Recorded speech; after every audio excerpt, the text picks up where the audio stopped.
Hi kids! It's me, your teacher Ian. At nandito na naman si teacher para tulungan kayo sa pagsasagot ng mga activities at mas maunawaan mo pa ang aralin dito sa MTV MLE1 o Mother Tongue. Ang ating pag-aaralan para sa linggong ito, paglalarawan ng pamilya, mga kaibigan at paaralan. Ito ay ang ikalawang linggo ng third quarter. Para sa mga hindi pa nakakapag-subscribe sa akin channel, mag-subscribe na kayo para updated lagi kayo sa lahat ng latest videos na i-upload ko. At kung gusto mong ma-notify kapag may bagong upload na video si teacher, i-click mo lang ang notification bell. Noong nakaraang aralin, natutuhan mo ang tungkol sa pagbabasa. Natutuhan mo na tumutukoy ito sa pagbigkas ng tunog at pag-unawa sa kahulugan ng salita.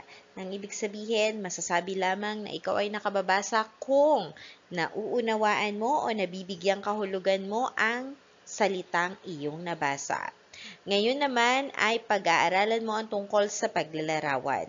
Sa tulong ng mga halimbawa, ipakikilala sa iyo ang iba't ibang salitang naglalarawan.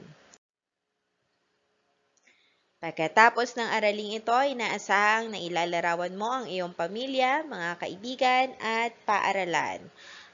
Ang sinasabi natin na salitang naglalarawan, ito ay yung tinatawag natin na pang-uri. At iyan ang ating pag-aaralan para sa linggong ito. Pagmasdan natin ang mga salita, pamilya, kaibigan, paaralan. Isang paalala na ang pang-uri ay ginagamit para ilarawan ang tao, bagay, hayop, lugar, pangyayari. At hindi salitang kilos, ha? Hindi salitang kilos. Iba yon. Kailangan ito ay ginagamit sa paglalarawan ng tao, bagay, hayop, lugar, pangyayari. Pero dito lang naman tayo magfo-focus sa pamilya, kaibigan, at paaralan. Itong larawan, gagamitin natin para sa ating paglalarawan. Ayan. Tapos, ito na yung ating halimbawa. Okay, makinig mabuti. Isang pamilya. Isang. Ang isang ay bilang. Ang bilang ay ginagamit sa paglalarawan. Dahil ang pang-uri o yung mga salitang naglalarawan, ito ay maaaring bilang, katangian, sukat, hugis, kulay, ano pa ba? Laki, dami, yan. Yun yung mga salitang naglalarawan. Ang isa ay bilang, isang pamilya. Ang inilalarawan dito ay pamilya. Ha, pamilya. Kasi nga, andito tayo sa larawan ng pamilya. Masayang pamilya. Ginamit ang salitang naglalarawan na masaya. Ang masaya ay katangian na tumutukoy doon sa pamilya. Tapos dito naman ay sama-sama. Sama-sama ang pamilya. Kung pakikinggan natin, parang matatawag natin pandiwa, ngunit hindi. No?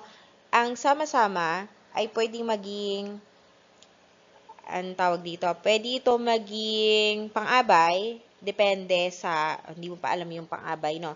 Ang sama-sama ay pwedeng maging pang-abay kung ito ay gagamitin sa pandiwa. Pero dahil ang ating salita dito ay pamilya, ang pamilya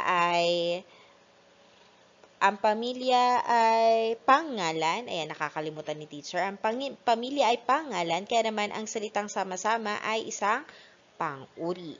No? Next, kaibigan. Ito na, magkaibigan, kaibigan, kaibigan.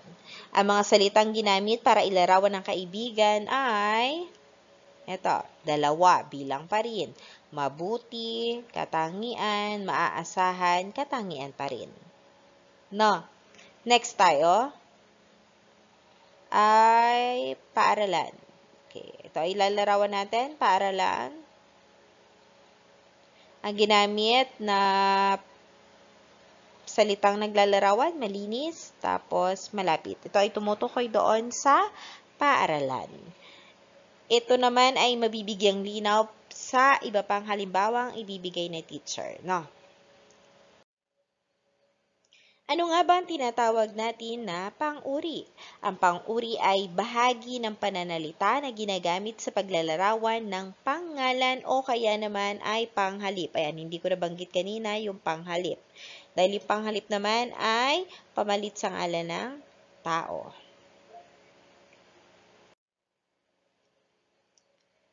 Naglalarawan ng mga salita nagsasabi tungkol sa isang tao, bagay, hayop, lugar at pangyayari, pati na rin nga dun sa panghalip.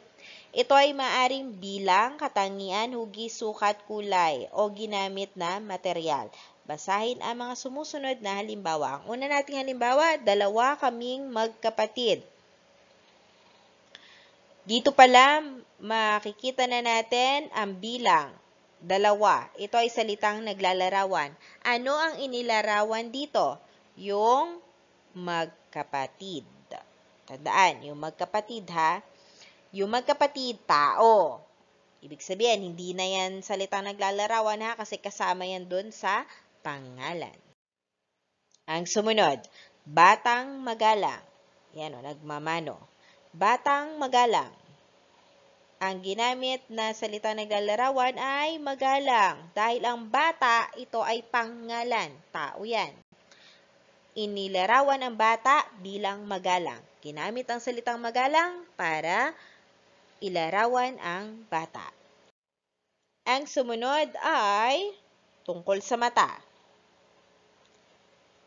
Ang inilalarawan natin dito ay yung mata. Ano daw ang sinasabi tungkol sa mata? Bilog.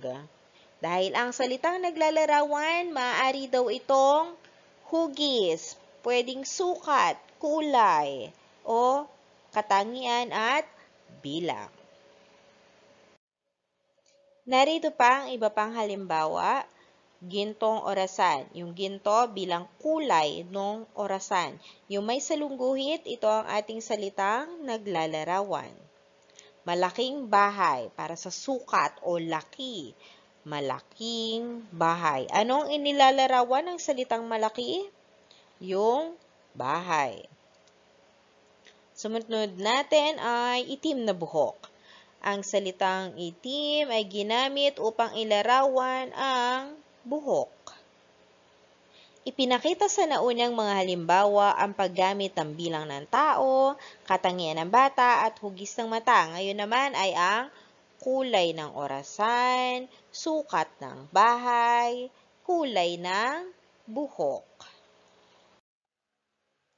Bago tayo magsagot ng mga activities, tayo muna ay magsasanay. Tutukuyin natin ang salitang naglalarawan na ginamit sa pangungusap. Simulan na natin. Natapon ang mainit na kape. Ano ang ginamit na salitang naglalarawan? Ang tamang sagot ay mainit. Ano ang inilalarawan nito? Ang pangalan na kape. Ang natapon, ito ay salitang kilos. So, hindi ito pwedeng maging salitang naglalarawan. Masarap ang ulam namin. Ano ang ginamit? Na salitang naglalarawan ay masarap. Ano ang inilalarawan nito? Ang ulam. Tama. Tinutukoy nito ang ulam. Masarap daw ang ulam. Ang sumunod, masikip ang damit niya. Ang salitang naglalarawan ay masikip. Anong inilalarawan naman nito? Ang pangalan na damit. Tama. Bibili ako ng 10 biik. Ano ang salitang naglalarawan na ginamit? Ang tamang sagot ay 10. Tama. Inilalarawan nito ang bilang ng mga biik. Bakit hindi po pwede yung bibili? Sapagkat ang bibili po ay salitang kilos. May ginagawa o nagsasaad ng pagkilos. Ang ako naman ay panghalip. At ang huli nating pangungusap, mahilig ako sa dilaw na mangga. Ano ang salitang naglalarawan na ginamit? Tama, dilaw. Inilalarawan nito ang kulay ng mangga. Tama ba ang iyong mga sagot? Dahil dyan, alam ko handa ka nang magsagot ng mga activities sa module. Gawain sa pagkatuto bilang isa. Lagyan ng check kung ang salungguhit ay salitang naglalarawan. Lagyan naman ng X kung hindi ito naglalarawan. Gawin ito sa iyong kwaderno. Number 1. Si Ben ay may 5 aso. Ang salitang may salungguhit 5. Check o X. Number 2. Puting relo ang suot ni Michelle. Ang salitang may salungguhit, puting. Check o X. Number 3. Si Alisa ay matangkad. Ang salitang may salungguhit, matangkad. Check o X. Number 4. Maliit ang platong kinakainan ni Arnel. Ang salita may salungguhit, maliit. Check o X. At number 5, tahimik ang loob ng bahay ni Lito at Lita. Ang salita may salungguhit, bahay. Ano nga ba ang bahay? Check o X. Gawain sa pagkatuto bilang 2. Piliin ang letra ng salitang naglalarawan na angkop sa bawat pangungusap. Isulat ang sagot sa iyong kwaderno. Ito ang ating mga pagpipilian. Malambot, letter B, tatlong, letter C, malaki, letter D, maliit, letter E, pula, at letter F, ginto. Number 1. Ang mansanas ay kulay. Number 2. Ang tela ng kumot ay. Number 3. Ang silid-aralan ay marami ang kasya sa loob. 4. Ang watawat ng Pilipinas ay may patlang bituin. Ilan nga ba? At number 5, ang aso ay mas patlang kaysa sa kabayo. Ano yun? Ano nga ba ang aso kaysa kabayo? Gawain sa pagkatuto bilang 3. Puna ng salitang naglalarawan ang pamilya na makikita sa larawan. Isulat ang sagot sa iyong kwaderno. Paalala, hindi tungkol sa ginagawa, ha? Kapag kasi tungkol sa ginagawa, hindi na ito salitang naglalarawan, kundi salitang kilos. Halimbawa, kung sasabihin mo na yung bata ay nagwawalis ng mga bata, naglilinis ng mga bata, hindi pwede. Dahil ang salitang naglilinis ay salitang kilos, may ginagawa. Dapat daw hindi. Dahil ang salitang naglalarawan, ito ay tumutukoy sa bilang, kulay, hugis, katangian, laki. O, ganun ha. Tandaan mo yun. Hindi pwedeng salitang kilos. Number 1, patlang ng mga bata. Tingnan mo ang ugali na lang o katangian ng bata. Ano masasabi mo? Number 2, patlang na orasan. O tingnan mo yung orasan.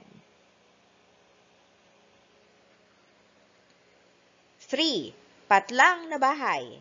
Ano masasabi mo sa itsura ng bahay? 4, patlang na nanay. O kung si mami mo, ano masasabi mo kay mami mo? Si nanay ay 5. Patlang na tatay. Pwedeng tumingin ka sa katangian.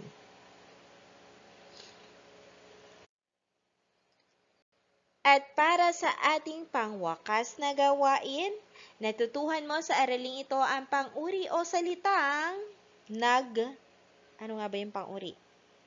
Tinutukoy nito kung anong uri ng isang tao, bagay, lugar, o pangyayari. O, isulat ito sa notebook ha, pero wag nang i-drawing. Practice nyo na rin yan ng pagsulat. And that's it. Thank you for watching, kids. Good luck sa pagsasagot. Sana natulungan kayo ni teacher dito sa inyong aralin. See you on my next video. Goodbye!